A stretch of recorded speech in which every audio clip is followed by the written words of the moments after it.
सबसे पहले तो मैं माफी चाहती हूँ कि मुझे इतनी देर हो गई। आप सब ने मेरा बहुत इंतजार किया। जैसे किशोरी जी ने कहा, धूप भी बहुत थी। मैं आपकी बहुत आभारी हूँ। मेरा पूरा परिवार आपका आभारी है। आपने दशकों से हमें, पीढ़ियों से हमें प्रेम दिया, हमें सम्मान दिया, और मैं बगैर झिझके ये कह सकती हूँ कि जितना भी हमारे पास है वो आप ही की देन है। बैठ जाओ, शांत हो जाओ।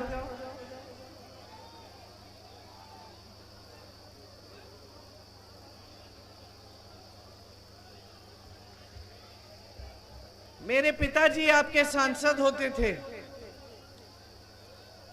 1981 में पहली बार यहाँ आए, चुनाव लड़ा। उस समय उनके भाई की आकस्मिक मृत्यु हुई थी। उनके भाई आपके सांसद होते थे। तो मेरे परिवार से मेरे चाचा जी, मेरे पिताजी, मेरी माताजी और मेरे भाई, सब परिवार के सदस्य आपके सांसद रहे हैं।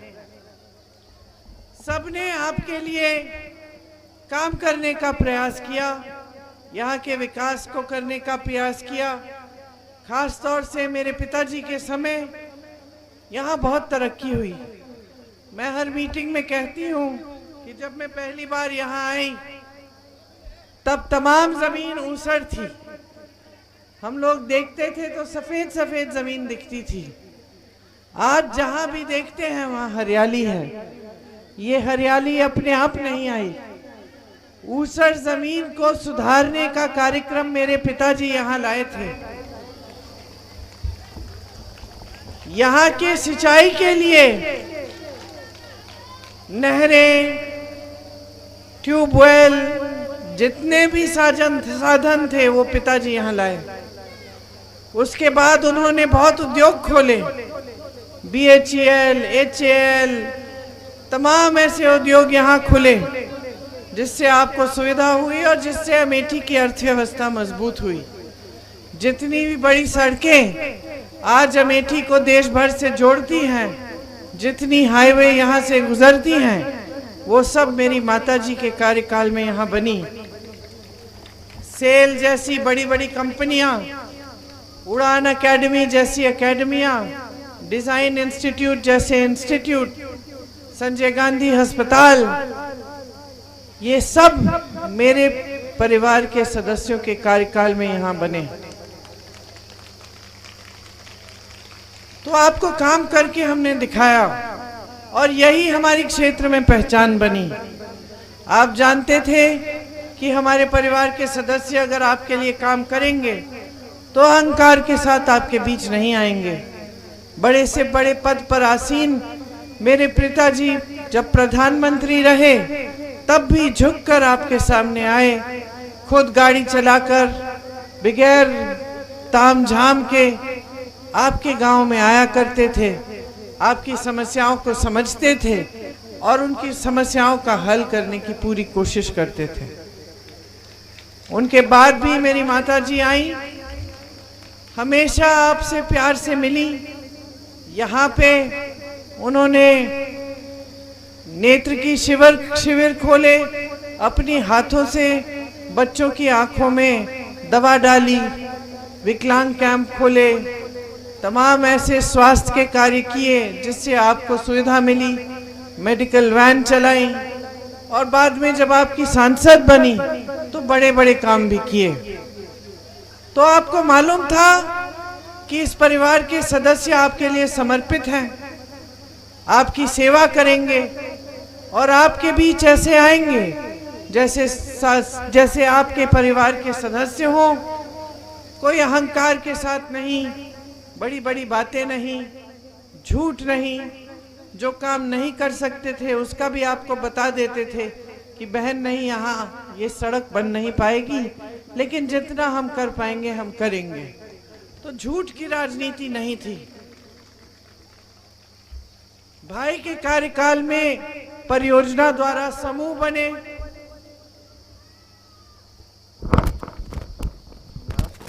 मैं थोड़ी लंबी हूं, झुकना पड़ रहा है।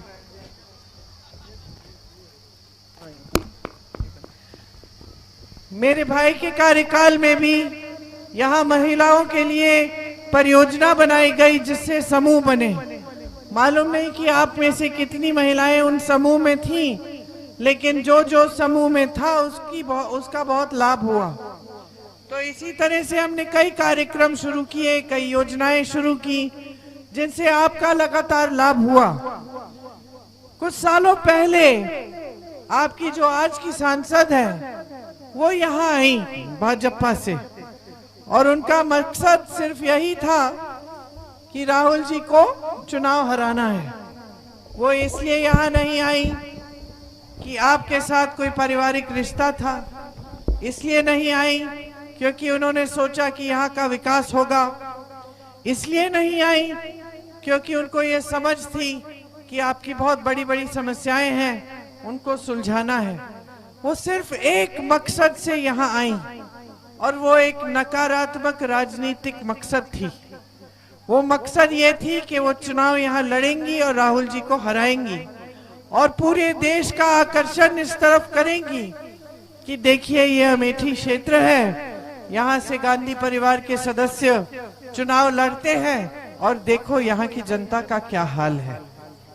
तो जितना भी काम हुआ था उसके बारे में झूठ फैलाना, आपके जीवन में अगर तरक्की आई थी तो ये कहना कि यहाँ पे कुछ नहीं हुआ, ये काम उन्होंने किया। देश भर के टीवी चैनलों से बात कर करके, हमारी आलोचना कर करके हमारे परिवार के बारे में झूठ फैलाए। हमने परियोजना शुरू की महिलाओं के लिए, उन्होंने ये कह दिया कि हमने जमीन लूटने के लिए की थी। हमने कोई और अच्छा विकास का कार्य किया तो उन्होंने उसको भी घुमा के कुछ और कह दिया। यही सिलसिला रहा, लेकिन किसी वजह से आपने मेरे भाई को चुनाव हराया और इन्हें विजयी बनाया। 5 सालों के लिए आपकी सांसद रही हैं। आपको तमाम वादे किए थे, कहा था कि चीनी 13 रुपए की मिलेगी। आज परिस्थिति है कि चीनी मिल ही नहीं रही है। बड़े बड़े सपने दिखाए आपको, लेकिन वो सपने साकार नहीं हुए। उल्टा जो कार्य राहुल जी ने शुरू किए थे, जिनकी नींव उन्होंने डाली थी, वो भी आधे रुकवा दिए गए। राहुल जी ने यहाँ फूड पार्क की नींव डाली थी, कहा था कि यहाँ एक फूड पार्क बनेगा तो किसानों की बड़ी सुविधा होगी। यहाँ के किसान, रायबरेली के किसान अपनी उपज उस फूड पार्क में ला सकते थे, वहीं पे उसकी बढ़िया पैकेजिंग होती और पूरे देश भर में भेजी जाती। इससे किसान की कमाई बहुत बढ़ जाती, लेकिन उसको भी रोक दिया गया। तो तमाम ऐसे विकास के कार्य थे जो बीच में रुक गए। यहाँ की राजनीति भी बदल गई। यहाँ की राजनीति जो आपने मेरे पिताजी के साथ स्थापित की थी, वो सेवा की राजनीति थी, समर्पण की राजनीति थी। नेता आता था तो पूरी समझ से आता था कि जनता ने सब कुछ दिया है, अहंकार नहीं था उसमें। आज आपकी सांसद आती हैं, मंत्री हैं, 10 सालों से मंत्री रही हैं, इसी बात के आधार पर कि आपकी यहाँ पे चुनाव लड़ी। लेकिन अगर 5 ऐसे काम गिना सकती हैं जो अपने मंत्रालयों से उन्होंने अमेठी क्षेत्र के लिए किए हों, तो आपको फिर पता चले कि कम से कम कुछ किया है। लेकिन दुख की बात यह है कि उन्होंने सिर्फ और सिर्फ नकारात्मक राजनीति की है। जितने वादे किए उनको पूरा नहीं किया। आज आपके जीवन में तरक्की नहीं है, लेकिन जिस पार्टी से वो आती हैं, भाजपा, उस पार्टी का यही इतिहास रहा है। बड़े बड़े वादे, जमीन पे कुछ नहीं। प्रधानमंत्री मोदी जी ने भी ऐसे बड़े वादे किए थे। उन्होंने कहा था कि आपको 2 करोड़ रोजगार देंगे।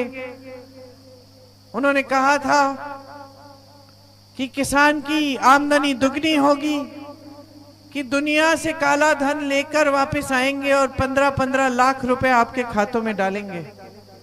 सच्चाई ये है कि आज मेरी बहनें महंगाई का सामना नहीं कर पा रही हैं। यहाँ बैठी हैं, जानती हैं कि जब दुकान जाती हैं आधे सामान छोड़ के आ जाती हैं। जानती हैं कि जब बच्चे का इलाज करना पड़ता है, बीमार पड़ता है, तो घबराहट होती है कि डॉक्टर के पास ले जाएंगे तो फीस कैसे भरेंगे। जानती हैं कि जब बच्चा बड़ा होता है, उसको विश्वविद्यालय भेजना है, प्राइवेट में उसकी पढ़ाई करनी है, या किसी परीक्षा के लिए ट्यूशन भेजना है, तो पैसे काफी नहीं होते। यहाँ खड़े मेरे भाई जो किसान हैं जानते हैं कि खेती से कमाई आजकल हो नहीं रही है।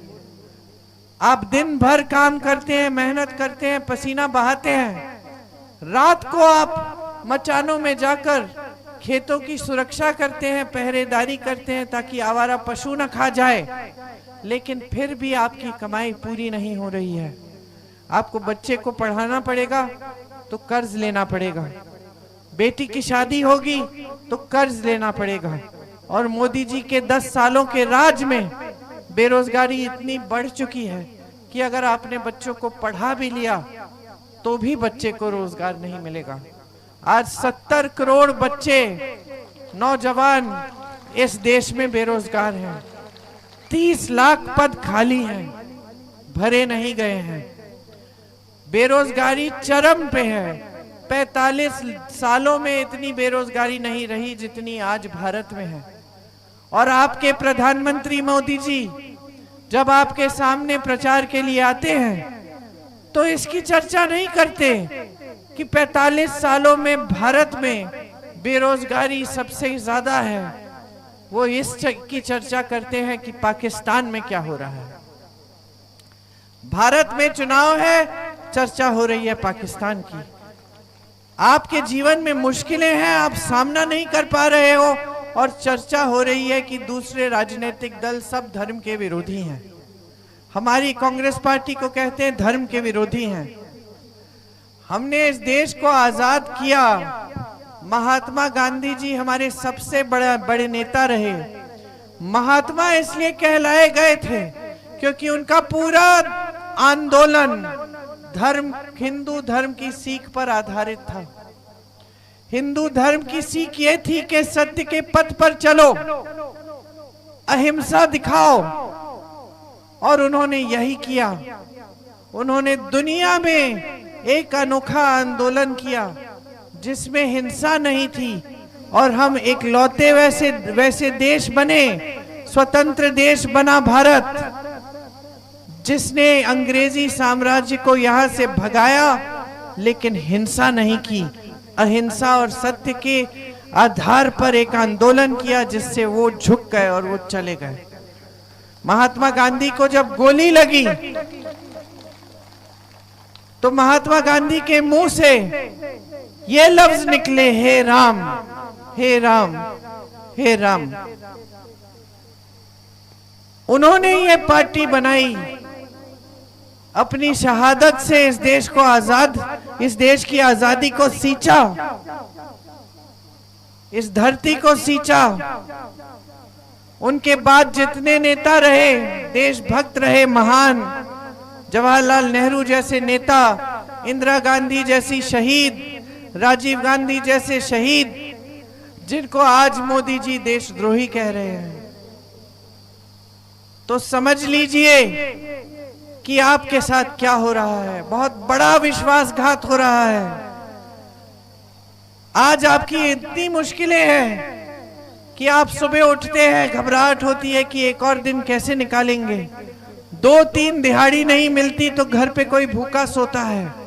और हमारे प्रधानमंत्री प्रचार करते हैं धर्म के नाम पर, आपसे भगवान के नाम पर वचन मांगते हैं कि आप भाजपा को वोट देंगे, लेकिन आपको काम नहीं गिनाते कि क्या किया आपकी मुश्किलों को दूर करने के लिए।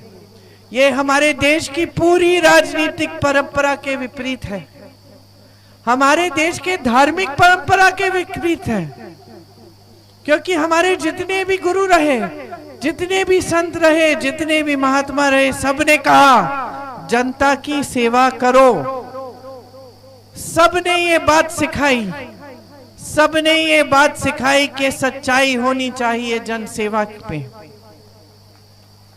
मोदी जी आपको रोज रोज झूठ गिनाते हैं, आपको ये कहते हैं कि कांग्रेस पार्टी से सावधान रहो, कांग्रेस पार्टी एक्सरे की मशीन लाएगी और आपके घरों में घुस के आपके मंगलसूत्र और आपके गहने ले लेगी और किसी एक कौम को पकड़ा देगी। मोदी जी ये बात कहते हैं। मोदी जी कहते हैं कि अगर 2 घर हैं तो एक घर कांग्रेस ले जाएगी, 2 गाड़ियां हैं तो एक गाड़ी कांग्रेस ले जाएगी। उन्होंने तो गुजरात में ऐसा भी कहा, हंस रही है मेरी बहन, ऐसा भी कहा कि अगर 2 भैंस हैं तो कांग्रेस पार्टी एक भैंस चुरा लेगी। सही है? तो अब कांग्रेस की नेता आ गई अपने सामने, अपने भैंस पकड़ लो, कहीं मैं आके चुरा ना लूं। हंस रही हैं, लेकिन दुख की बात है, दुख की बात है कि प्रधानमंत्री पद की एक गरिमा होती है, एक स्तर होता है, और आज प्रधानमंत्री जी ने खुद इस स्तर को गिरा दिया है। वो आपके सामने ये नहीं समझते कि आपको सच बोलना है, सोचते हैं कि झूठ बोल देंगे, सत्ता में आ जाएंगे, फिर क्या है, जनता तो सवाल उठाएगी तो हम उनको गिरफ्तार कर देंगे, मार पिटाई कर लेंगे उनकी। आज कोई पत्रकार सवाल नहीं उठाता। आपके यहाँ तो ये परंपरा थी, प्रधानमंत्री आते थे आपके घर, आप सवाल करते थे, कहते थे कि हमारा बिजली का खंभा नहीं लगाया राजीव जी तो वोट नहीं मिलेगा, डांटते थे। मैं बच्ची थी, देखती थी, चौंक जाती थी कि मेरे पिता को किसी ने डांट दिया। वो हंसते थे, कहते थे नहीं नहीं ये तो अच्छा है, यहाँ की जनता जागरूक है, जनता समझदार है, ऐसे करना चाहिए, सवाल उठाने चाहिए। आज ये माहौल बना है देश में कि कोई सवाल उठाता है, अपना हक मांगता है तो उसको पीटा जाता है, उस पे केस दर्ज हो जाते हैं, कानून मुकदमे दर्ज हो जाते हैं। शिक्षा मित्रों ने 2 साल पहले एक आंदोलन किया छोटा सा, लखनऊ में बैठ गई कि भाई हमारा मानदेय नहीं बढ़ाया, मानदेय बढ़ाओ। योगी जी की सरकार ने उनको पिटवाया, उनके हाथ तोड़े, टांगे तोड़ी और उनपे रासुका का कानून डाल दिया। रासुका मतलब राष्ट्र सुरक्षा कानून, मतलब उनको देशद्रोही का दर्जा देकर उनपे मुकदमा डाल दिया, और वो तो सिर्फ अपना मानदेय मांग रही थी। अब या तो आप वाह कर सकते हैं ऐसी सरकार की जो चुनी हुई सरकारों को गिरा दे, घूंस दे के, जो लोगों की आवाज बंद करे, लोगों को दबाए धमकाए, या आप समझ सकते हैं कि अगर लोकतंत्र खतरे में है आज तो आपके अधिकार खतरे में हैं। ये लोग सरकारों को गिराते हैं, विधायकों को 100-100 करोड़ का घूस देके, या उनपे मुकदमे दर्ज करके, या उनपे छापे मार के, उनपे दबाव डाल के, और हम चुप रहे, देश की जनता चुप रहे, जबकि आपने सरकार चुनी है। आपको समझना पड़ेगा आज कि अगर इस देश में लोकतंत्र कमजोर हो, अगर आप सरकारों को चुने और उन्हें इस तरह गिराया जाए, अगर आप सवाल नहीं उठा सकते बड़े से बड़े नेता से, अगर आप अपने अधिकारों की मांग नहीं कर सकते, तो आपको समझना पड़ेगा कि आपका नुकसान होने वाला है। हमारा संविधान आपको अधिकार देता है। क्या अधिकार? वोट का अधिकार, जिससे आप सरकार चुनते हैं, जिससे आप में, मेरे में, प्रधानमंत्री में, पुलिस के अधिकारियों में, एक गरीब किसान में कोई अंतर नहीं है। सबका एक ही वोट है, सबका वही मूल है लोकतंत्र में। ये सबसे पहला अधिकार। दूसरा अधिकार, आपको 5 किलो राशन का बोरा मिलता है? मिलता है? चलो, बांटा जाता है सरकार से, मोदी जी की फोटो चिपकाई जाती है उस पे, लेकिन वो भोजन का अधिकार कांग्रेस पार्टी ने बनाकर आपको दिया। आपके संविधान ने दिया आपको, आपके संविधान ने दिया मनरेगा, जिससे आपको 100 दिन का रोजगार मिलता है। ये आपको नौकरी का, रोजगार का अधिकार कांग्रेस पार्टी ने संविधान में डाल के आपको दिया। ये अधिकार संविधान देता है। आप नौकरी ढूंढने जाते हो, सरकारी नौकरियों में, सरकारी रोजगार में आरक्षण का अधिकार संविधान ने दिया। और आज मोदी जी के पार्टी के प्रत्याशी जगह जगह घूमकर कह रहे हैं कि 400 पार करिए, हम संविधान बदल डालेंगे। क्या मतलब है इसका? क्या मतलब है इसका कि लोकतंत्र खत्म कर देंगे इस देश में? यही मतलब है इसका कि आपका वोट का अधिकार, आपका आरक्षण का अधिकार, आपका भोजन का अधिकार, आपका रोजगार का अधिकार, आपका शिक्षा का अधिकार, आपका आंदोलन करने का अधिकार, आपको सब जवाब मांगने का अधिकार, सवाल उठाने का अधिकार, सब खत्म हो जाएगा। क्योंकि ये लोग लोकतंत्र का आदर नहीं करते। हर स्तर पर लोकतंत्र को कमजोर करने की कोशिश इन्होंने 10 सालों में की। और इन 10 सालों में देश की सारी संपत्ति अपने खरबपति मित्रों को दे दी। क्या दिया? देश का कोयला, देश की बिजली, देश के बंदरगाह, देश के हवाई अड्डे, देश के बड़ी बड़ी सड़कों का ठेका, सब कुछ बड़े बड़े खरबपतियों को। कौन सा? टेम्पो वाले मित्र को, टेम्पो वाले मित्र को, अडानी जी, अंबानी जी को। देश का एक एक हवाई अड्डा उनका है। उनके बेटे की शादी होती है, एक दिन में मोदी जी अंतरराष्ट्रीय हवाई अड्डा बना देते हैं जामनगर में। और यहां तमाम शहरों में हवाई अड्डा तक नहीं है। पूरे देश को बेच डाला है इन लोगों को, दे दिया है, सारी संपत्ति दे दी है। बड़े बड़े सरकारी कारखाने में रोजगार बनता था, स्थायी रोजगार मिलता था, पुराना पेंशन मिलता था। आज आस्ते आस्ते आस्ते थोड़ा थोड़ा कर करके सबका निजीकरण हो रहा है। निजीकरण में आरक्षण नहीं मिलता, स्थायी रोजगार नहीं मिलता। मालिक तय करता है कि निकाल दो, निकल गए। और परिस्थितियां क्या है कि बेरोजगारी, महंगाई से आप दबे जा रहे हैं। 16 लाख करोड़ रुपए मोदी जी बड़े बड़े खरबपतियों के माफ करते हैं। किसान का 1 रुपया माफ नहीं है। किसान टैक्स भर रहा है, जीएसटी टैक्स भर रहा है हर खेती के सामान पर, और बड़ा खरबपति उसकी टैक्स नहीं बढ़ रही है। टैक्स आप भरे, मौज करे वो, और उसने खुद कमाया है तो ठीक है, मौज करे। इस देश में यह है, कोई कमा सकता है, करे मौज, कोई बात नहीं। लेकिन देश की संपत्ति सरकार आपको पकड़ा रही है और फिर मौज कर रहे हो, ये गलत बात है, ये गलत बात है। देश की संपत्ति आपकी है। जहां जहां कांग्रेस की सरकार है आज के दिन पता करिए, मेरी बात पे मत जाइए, पता करिए। कर्नाटका में हर गरीब परिवार की सबसे बड़ी महिला के खाते में 2000 रुपए आज के दिन जा रहे हैं, हर महीने जा रहे हैं। ये जो 5 किलो का राशन आपको यूपी में मिल रहा है, जब छत्तीसगढ़ में हमारी सरकार थी 35 किलो का राशन मिल रहा था।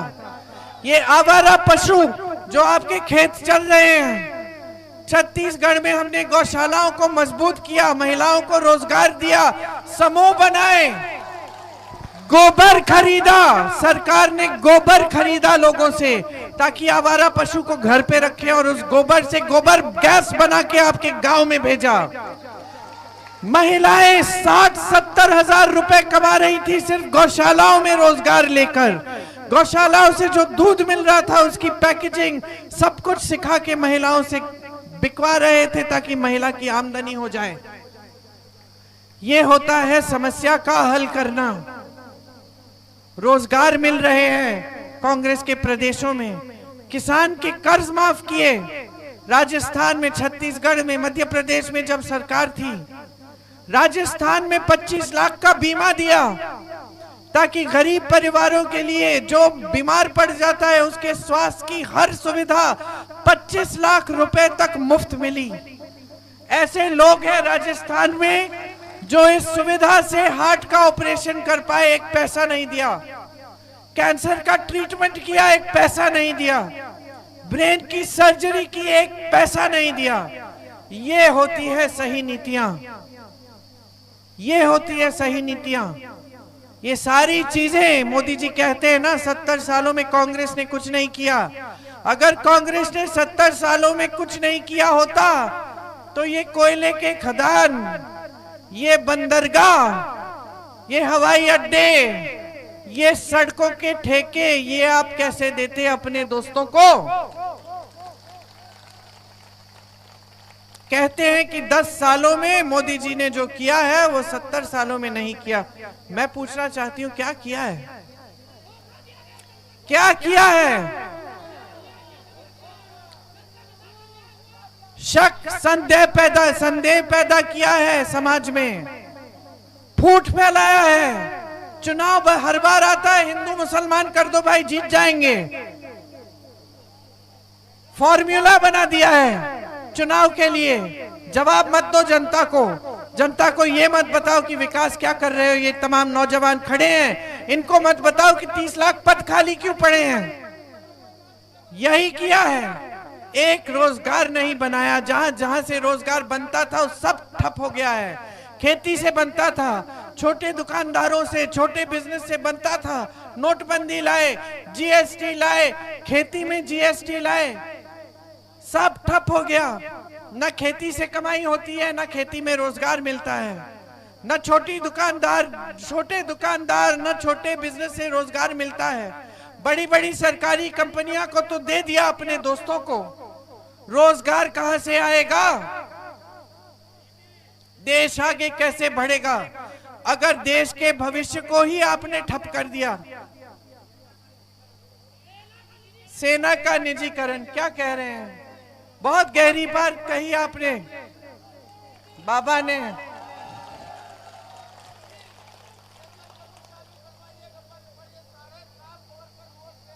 ठीक है, सेना की बात की।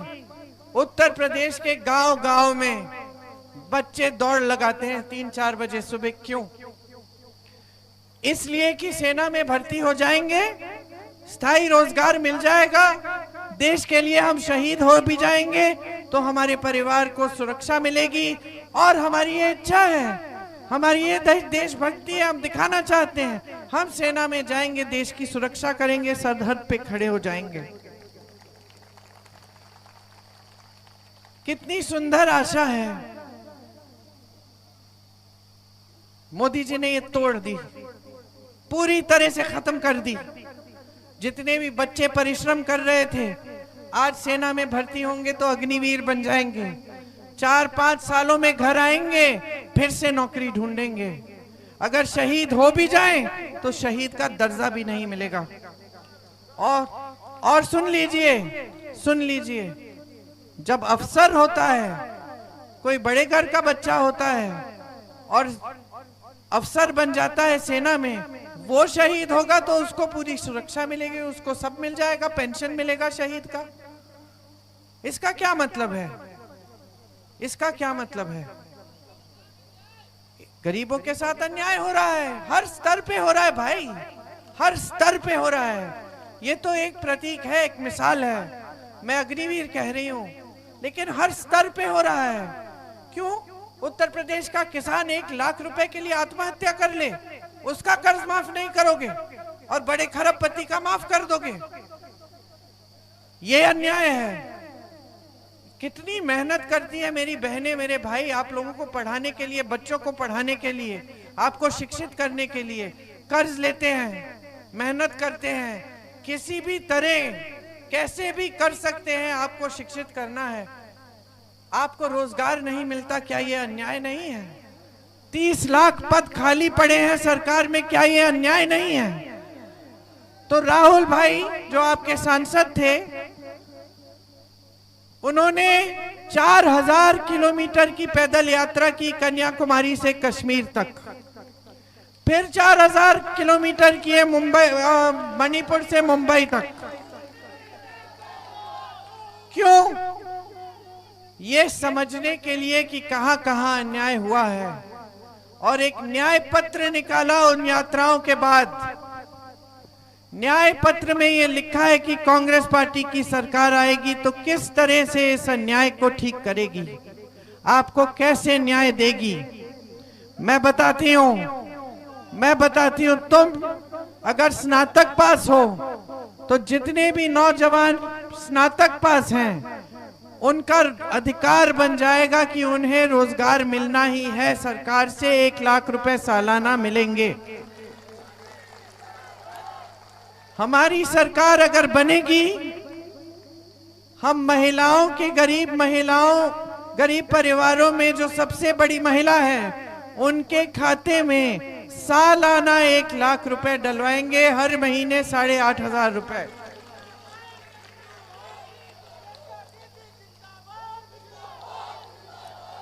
नौजवानों के लिए 5,000 करोड़ रुपए का फंड आएगा।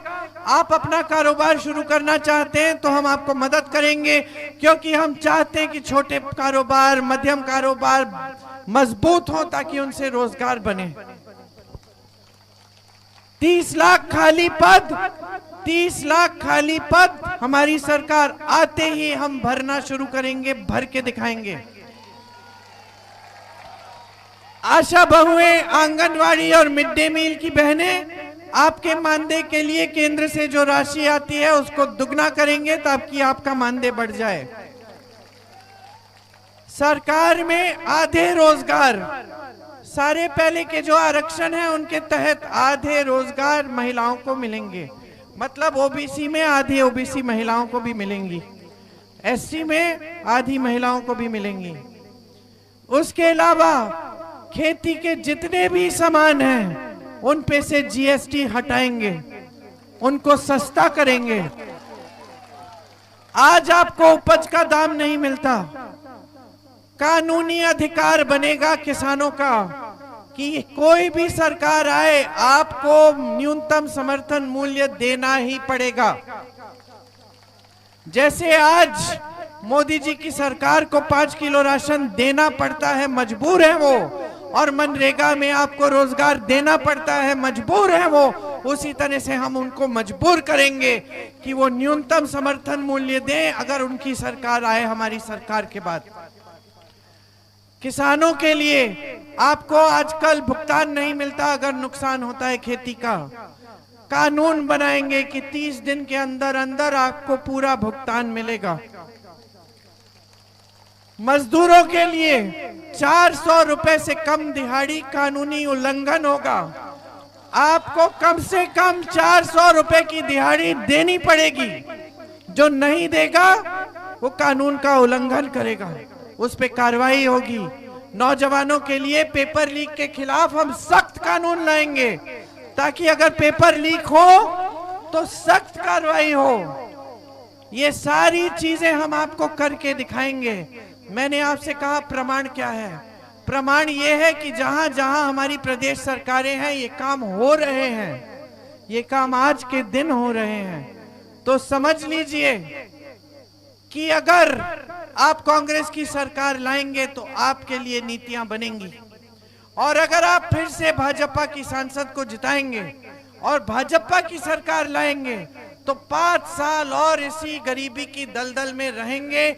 आपकी मदद के लिए कुछ नहीं होगा, एक रोजगार नहीं मिलेगा, महंगाई कम नहीं होगी, सिर्फ नाटक और नौटंकी होगी।